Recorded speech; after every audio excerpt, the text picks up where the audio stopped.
Patay ang isang lalaki matapos pagbabarilin sa Katipunan Avenue sa Quezon City ngayong umaga. Live mula sa Quezon City, may unang balita si James Agustin. James, nalaman na ba kung anong motibo?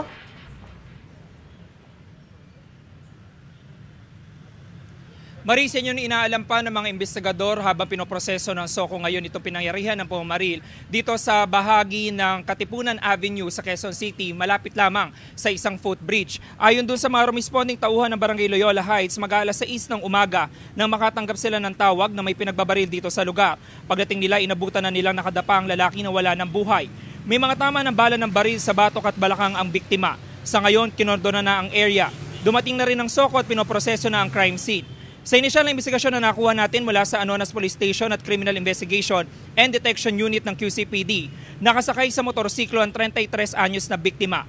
Pagkahinto niya, inago umano sa kanya motorsiklo ng riding in tandem, tsaka siya pinagbabaril. Tumakas naman ang riding in tandem patungo sa area ng Commonwealth Avenue. Nire-review na rin ang mga posibleng kuha ng CCTV na nakahagip sa insidente.